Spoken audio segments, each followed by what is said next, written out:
Assalamualaikum warahmatullahi wabarakatuh.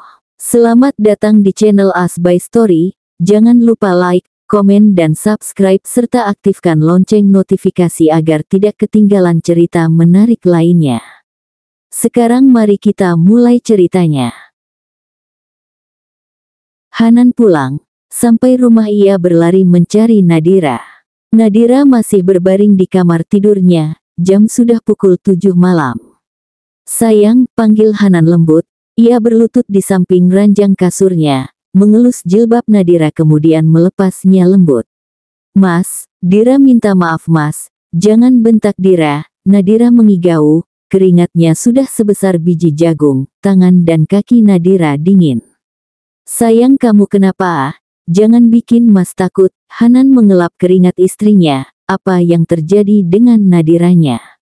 Tak lama seorang dokter wanita datang. Ya, Hanan sudah menelpon dokter saat dia di perjalanan dari bandara menuju rumahnya.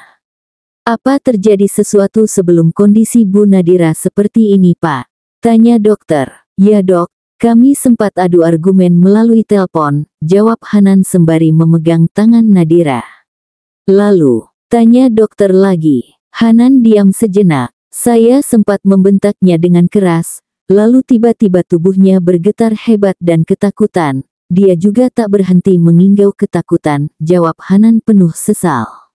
"Pak, bisa menjauh sedikit dari pasien? Mari bicara sebentar," ajak dokter tersebut. Hanan berdiri, dia mengajak dokter untuk bicara di dekat jendela kamarnya.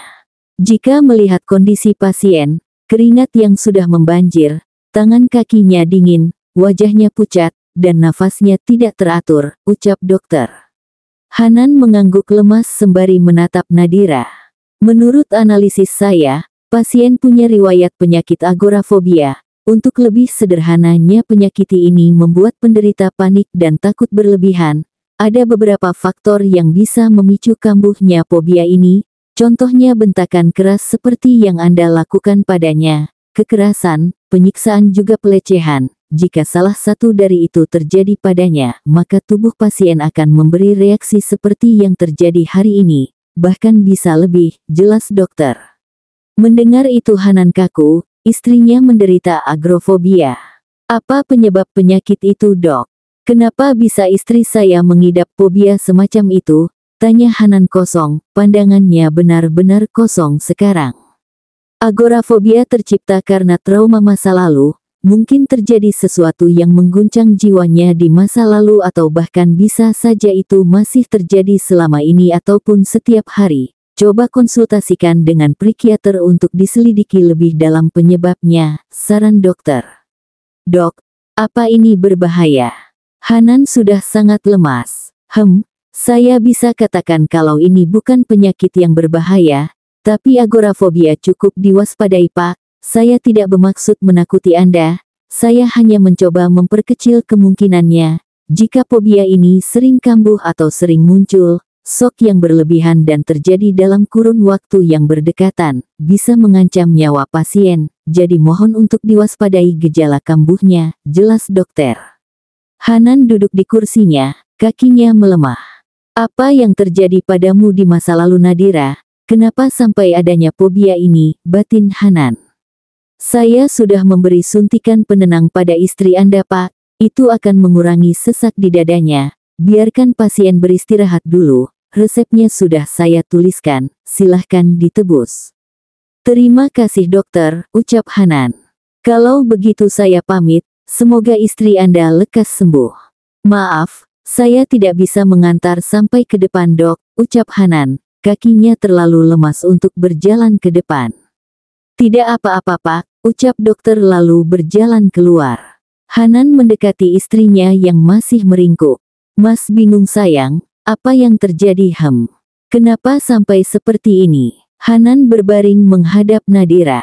"Maaf, Mas sudah membentak dan membuatmu jadi seperti ini, tapi, Mas mohon jangan pernah berpikir untuk pergi dari Mas Nadira. Mas sangat takut," lirih Hanan. Ia merapihkan rambut istrinya sedikit kemudian ikut terlelap. Jam sudah menunjukkan pukul 2 dini hari. Nadira terbangun. "Mas," panggil Dira. Hanan merasa tangannya digoyangkan seseorang. Iya, sayang kamu udah bangun. Kaget Hanan. Iya, Mas kapan pulang? Jam 7 tadi Mas sampai rumah sayang, jawab Hanan lembut. Ia memeluk Nadira. Maaf karena Nadira Mas harus pulang cepat, sesal Dira. Tidak apa-apa, seharusnya Mas yang minta maaf, Mas tidak tahu kondisi kamu dan malah membentak kamu.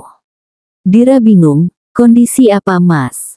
Kamu tidak tahu, tanya Hanan bingung. Nadira menggeleng dalam pelukan suaminya. Memangnya Dira kenapa? Hana diam, dia bingung harus menjawab apa. Kamu punya trauma, bentakan sayang. Jawab Hanan, ia tidak bisa memberitahu istrinya tentang penjelasan dokter. Begitu ya Mas, Dira menunduk. Apa hal seperti ini sering terjadi? Petik 2. Tanya Hanan lagi. Nadira mengangguk. Sebelum menikah, Dira pernah kerja paruh waktu di beberapa tempat, dan Dira dibentak-bentak di sana. Sejak itu Dira sering ketakutan Mas, jelas Dira lembut. Apa kamu pernah periksa Nadira menggeleng. Kenapa sayang? Uang Dira cuma cukup untuk biaya pengobatan ibu sama bayar uang gaji orang yang ngerawat ibu, jelas Dira sendu. Hanan mengeratkan pelukannya. Astagfirullah, sudah sayang, jangan diceritakan lagi, kita tidur ya. Enggak Mas, Dira mau tahajud aja. Besok saja Nadira, kamu masih sakit, ingat Hanan. Enggak kok Mas. Ya udah sholat bareng ya sayang, Mas imamin, tawar Hanan. Nadira mencium pipi suaminya. Hanan terdiam sejenak kemudian tersenyum senang. Terima kasih sudah tidak bicara kaku lagi sama Nadira, dan untuk keputusan tentang Mas yang belum mau menunjukkan diri sama Dira, GPP. Dira hormati keputusan Mas, Dira tunggu, ucap Dira. Terima kasih sayang, terima kasih banyak. Hanan bersyukur, dan benar kata orang, pertengkaran akan membuat hubungan bertambah harmonis. Mereka tahajud di kamar yang gelap. Kampus. Pagi tadi Pak Dio menghubungi Hanan untuk membantunya membimbing mahasiswanya hari ini, karena beliau sedang berada di Palembang, dan yang membuat Hanan senang adalah Nadira merupakan salah satu yang akan dibimbing Hanan hari ini. Nadira, sini-sini, teriak seorang yang Hanan tahu bernama Mentari sedang memanggil orang di belakang Hanan. Sontak Hanan menoleh ke belakangnya dan Hanan kaget siapa yang ada di belakangnya. Ada Nadira yang tengah berdiri di belakangnya. Cantik, gumam Hanan tanpa sadar, bagaimana tidak. Hari ini Nadira memakai gamis dan kerudung berwarna lilac, sangat cocok dengan kulit Dira yang putih bersih. Pak maaf. Boleh saya duluan, tanya Dira sesal. Hanan hanya mundur selangkah lalu memberi jalan untuk istrinya lewat. Ah benar istrinya, wanita cantik ini istrinya. Ia ingin tersenyum tapi ditahannya. Hanan takut nanti Dira malah mengiranya tebar pesona. Oi Dira, sini, malah matung di situ, teriak Tari lagi. Nadira memejamkan matanya, kepalanya sakit mendengar suara teriakan keras temannya itu. Dan Hanan melihat itu. Ini perempuan teriak-teriak mulu, istri saya sedang sakit hei, jangan teriak, batin Hanan, ingin rasanya ia membalas berteriak kepada teman istrinya itu. Matahari gosong, gak usah teriak-teriak juga kali, itu ada dosen, iya lu GK punya sopan santun main teriak-teriak aja, lah si Dira kan punya, makanya dia nyapa dosen dulu, tegur Danu pada Tari. Ini juga satu, ngapain coba bela-belain istri saya, ada suaminya di sini, jangan coba-coba godain istri saya batin Hanan lagi yang mendelik melihat Danu. Terima kasih Pak, saya duluan, ucap Nadira menyadarkan Hanan.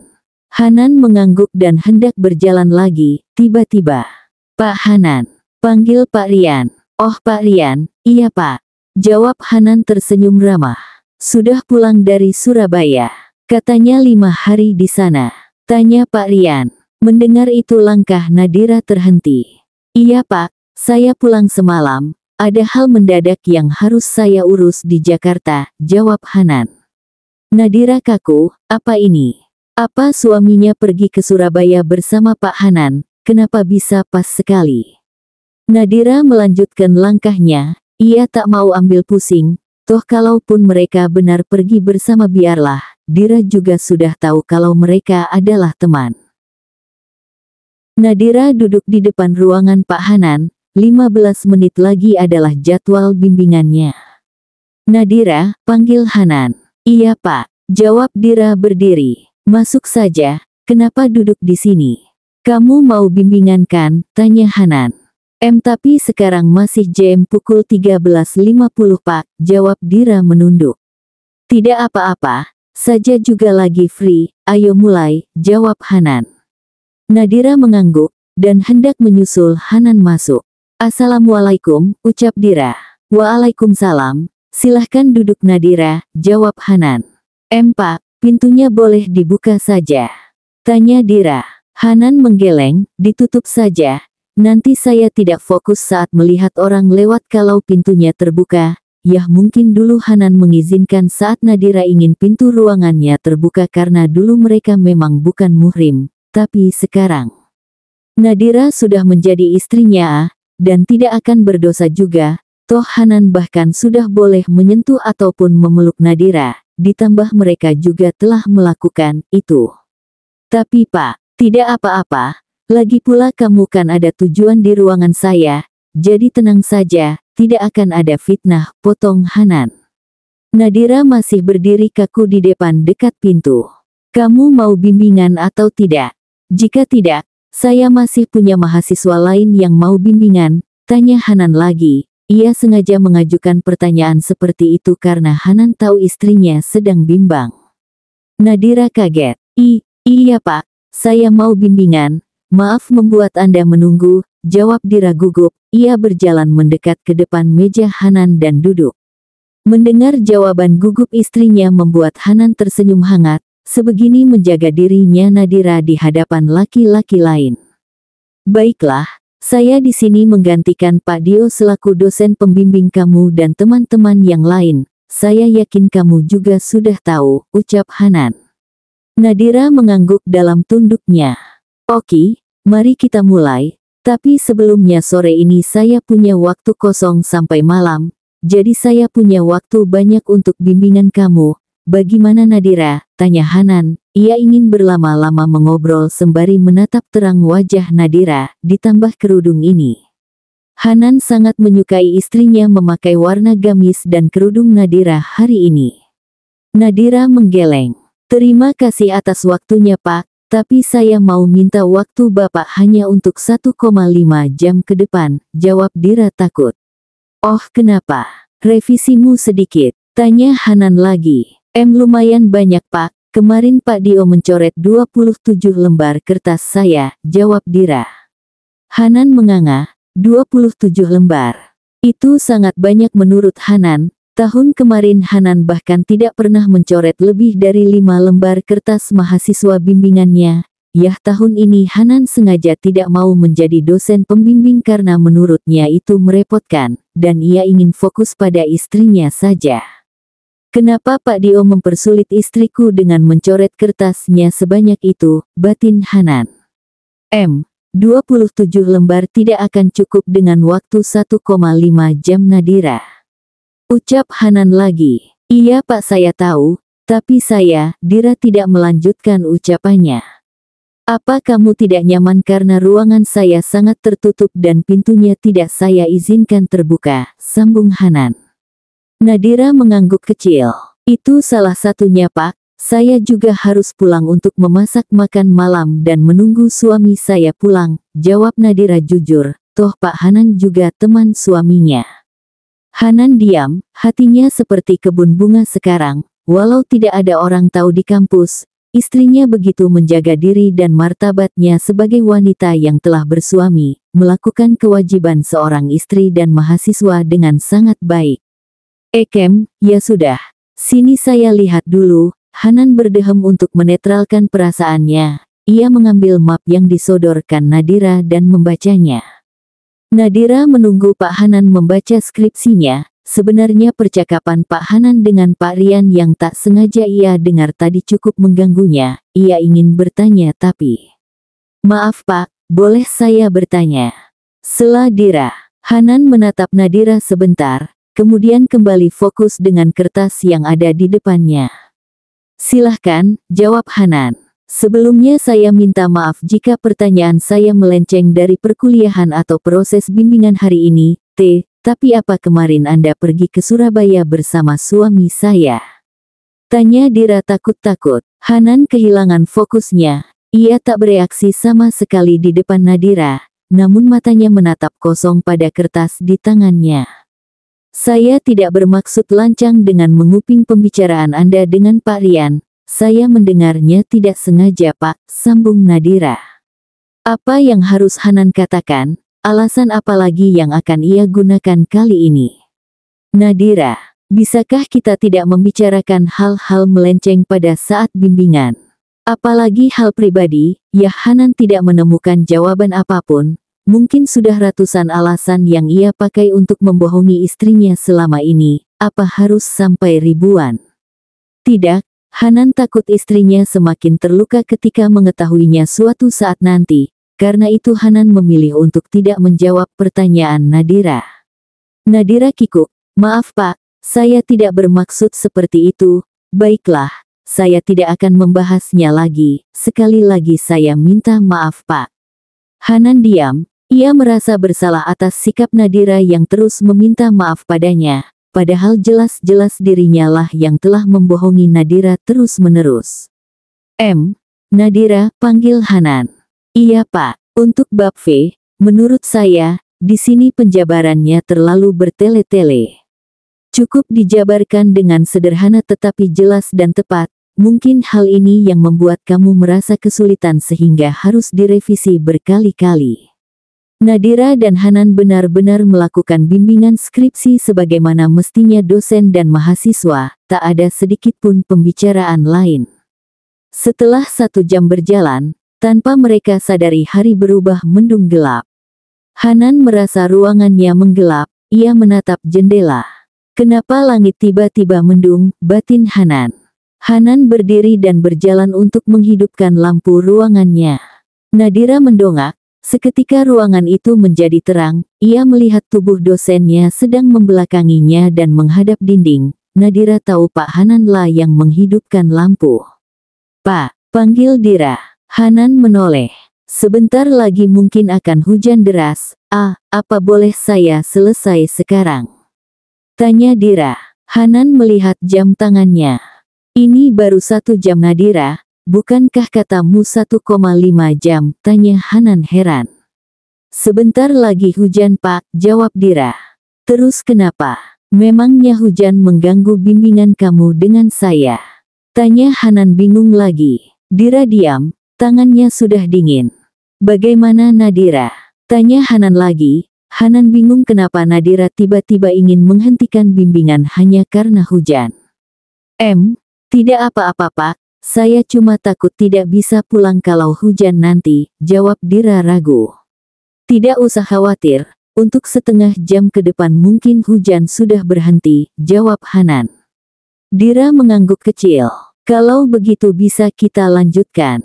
Bisa Pak. Hanan melanjutkan penjelasan tentang referensi apa saja yang dapat digunakan Nadira untuk menyusun skripsinya, tapi tiba-tiba hujan turun tanpa aba-aba dengan deras. Astagfirullah, istighfar Dira kecil. Tangannya bertaut kuat, kukunya sudah memutih karena genggamannya yang sangat kuat, kaki Dira sedikit bergetar. Kenapa hujannya sedikit aneh? Padahal tidak gerimis tiba-tiba langsung deras saja, ucap Hanan sembari menatap jendela. Hanan menatap Nadira, kenapa Nadira menunduk gelisah? Dira, panggil Hanan. Dira tidak menggubris panggilan dosennya itu, ia hanya memejamkan matanya sembari terus beristighfar. Ada apa Nadira? Kenapa kamu sangat gelisah? Panggil Hanan lagi. Ia sedikit khawatir melihat Nadira yang hanya diam saja tanpa mau mengangkat kepalanya dan terus-menerus beristighfar. Hanan melihat tubuh Nadira bergetar, terang saja ia semakin panik. Ia ingin menangkup pipi Nadira dan menatap wajah istrinya itu. Apa yang terjadi?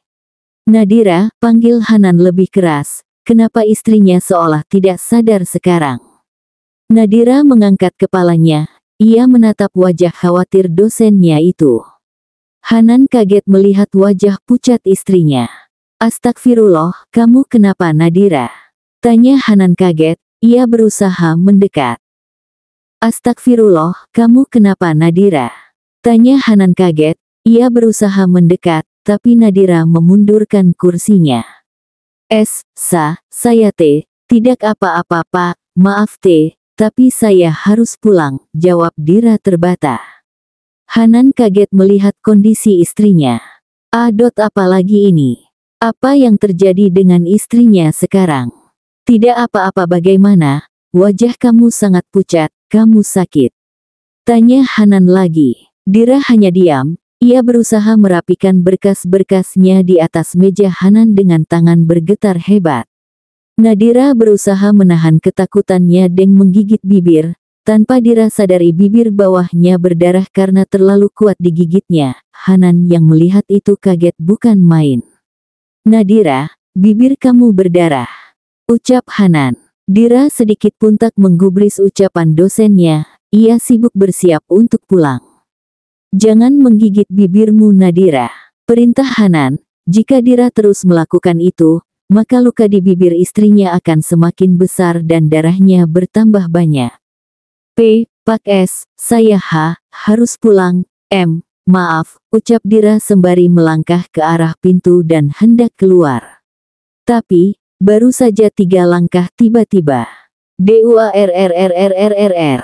Suara guruh menggelegar dengan sangat keras, Nadira sampai jatuh dan berkasnya berserakan. Melihat itu Hanan berlari mendekati istrinya. Saat-saat yang seperti ini sangat dibenci Hanan, di mana ia melihat dengan mata kepalanya sendiri istrinya terjatuh ketakutan tapi Hanan bahkan tidak bisa menyentuh istrinya sedikit pun. "Dira, kamu kenapa?" tanya Hanan lembut, ia tahu istrinya sedang ketakutan sekarang. "Mas Fandi," gumam Dira kecil tanpa sadar, suaranya sangat kecil, ia sangat butuh pelukan suaminya sekarang, ia ketakutan, sangat ketakutan.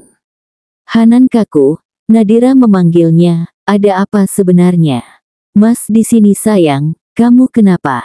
batin Hanan. Nadira mencari ponselnya, ia ingin menelpon seseorang yang sangat ia butuhkan saat ini. Hanan merasakan ponselnya bergetar di dalam saku celananya. Hanan berdiri mengeluarkan ponselnya dan melihatnya. Sebuah kontak dengan nama, Humairah Mas menelponnya. Hanan menatap Nadira. Nadira menelponnya, tapi ia tidak bisa mengangkatnya. Ada Nadira di sini. Sudah 5 kali Dira terus menelpon suaminya namun tidak diangkat sama sekali. Ia hampir menangis, tapi tidak mungkin menangis di depan dosennya sendiri. "Mas, angkat." Nadira melakukan panggilan ke-6-nya. "Ada apa Nadira? Kamu kenapa seperti ketakutan begini?" "Di sini ada saya, kamu jangan takut. Saya bisa melindungi kamu dari apapun," ucap Hanan gusar sendiri. Nadira diam. Tiba-tiba lampu di ruangan Hanan padam, mungkin konslet karena hujan badai di luar. "Dira," panggil Hanan lagi. Dia menghidupkan senter ponselnya untuk mencari keberadaan Nadira. Tentu saja Dira masih duduk sembari menyembunyikan wajahnya di balik lutut yang dipeluknya. Pak saya takut tolong saya Pak," tangis Dira. Hanan kaget mendengar isak tangis istrinya, yang Hanan tahu istrinya wanita kuat, tidak mudah menangis apalagi di depan orang lain. Tapi sekarang, istrinya menangis ketakutan dan meminta tolong. "Saya takut Pak," racau Dira. "Dira jangan takut, ada saya. Selamatkan ayah saya Pak saya mohon. Tolong saya menyelamatkan ayah racau Dira. Hanan bingung, ayahnya. Kenapa tiba-tiba Dira membicarakan ayahnya? Ya Hanan masih belum tahu di mana dan kenapa ayah dari istrinya itu, yang Hanan tahu Dira hanya punya ibu. "Dira, ini saya." "Sadar Nadira jangan turuti ketakutanmu," panggil Hanan lagi, ia berusaha menyadarkan Nadira. "Ayah tergantung di dapur Pak. Tolong ayah saya, saya takut, lepaskan tali di lehernya." Dia, Dira masih meracau sesegukan. Mendengar itu Hanan tertegun, apa yang dibicarakan istrinya?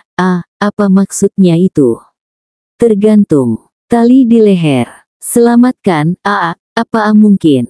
Hanan menutup mulutnya kaget, apa mungkin ayah mertuani meninggal dengan gantung diri, dan istrinya sekarang sedang mengalami trauma atas apa yang dilihatnya tentang ayahnya, tapi mengapa sekarang? Apa ada hubungannya dengan hujan?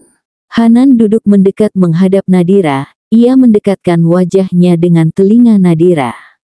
Astagfirullah, sayang, batin Hanan. Nadira, dengarkan, buka mata kamu, jangan ingat apapun, kamu sedang tidak di sana sekarang, itu masa lalu yang harus kamu buang, kamu sekarang berada di kampus, di sini bersama saya, ucap Hanan memanggil kesadaran istrinya. Hanan benar-benar ingin memeluk istrinya saat ini. Perlahan Nadira membuka matanya, ia mengangkat kepalanya, melihat reaksi Nadira. Hanan menjauhkan wajahnya dari telinga Nadira. Yah benar, buka mata kamu, lihat, kamu sedang di sini sekarang, bukan di sana, panggil Hanan terus. Nadira mencari asal suara yang memanggilnya sedari tadi. Dira menemukan siluet laki-laki dalam gelap dan sedang menghadapnya, ia tahu betul siluet siapa ini. Ini siluet suaminya, apa suaminya datang untuk menemui dan melindunginya? Mas, panggil Dira lemah. Hanan kaget, kenapa Nadira memanggilnya seperti itu, apa Nadira menyadarinya? Hanan gelagapan, Mas, panggilnya lagi. Ini saya Nadira, dosen kamu, Hanan, jawab Hanan meyakinkan. Gak, ini kamu Mas, Hicks. Kamu datang buat ngelindungin aku Hicks, tangis Dira pecah, ia memeluk erat suaminya. Hanan kaget bukan main saat menerima pelukan dari Nadira, apa benar istrinya menyadarinya, atau Nadira belum benar-benar sadar. Untuk sementara Hanan membiarkan pelukan Dira, tapi sudah 25 menit akhirnya tangis Nadira mereda, hujan juga sudah berhenti sejak 5 menit lalu dan lampu sudah menyala. Nadira, panggil Hanan lagi. Dira kembali sadar sepenuhnya. Ia kaget saat merasa memeluk seseorang, dan saat melihat wajah Hanan Dira panik bukan main. Pak Hanan, panggil Dira kaget, ia menjauh sejauh-jauhnya dari Hanan. Astagfirullah, Pak saya tidak sengaja. Maaf Pak, ya Allah, panik Dira sembari terus meminta maaf. Hanan diam, benar saja. Dira hanya belum sadar tadi, karena itulah Dira berani memeluk dirinya. Pak, maaf saya tidak sengaja, tadi saya merasa melihat suami saya jadi saya. Nadira tidak melanjutkan ucapannya dan malah menatap dalam Hanan. Hanan yang ditatap merasa gugup sendiri. Nadira mengambil ponselnya dengan tergesa, ia mencari sesuatu di sana kemudian mendialnya. Tiba-tiba layar ponsel Hanan hidup menandakan adanya panggilan masuk. Nadira menatap lekat pria yang ada di depannya, sedangkan Hanan gelagapan. Siapa yang menelpon Pak? Tanya Dira dingin, air matanya yang tadi belum kering, tapi kini menggenang kembali air mata baru di pelupuk mata Nadira. Alarm saya, jawab Hanan gugup. Nadira memutuskan panggilan yang tak diangkat itu, ia berdiri terlatih. Mau kemana Dira? Tanya Hanan. Memastikan sesuatu, Dira berjalan mendekati sakelar lampu. Ia mematikan lampu ruangan, kemudian kembali mendekat ke arah dosennya itu. Dira menatap siluet tegap yang sedang berdiri di hadapannya ini, postur tubuh juga bentuk wajah yang sangat Dira kenal. Hati Dira mencelos, ia masih berharap ini semua bohong.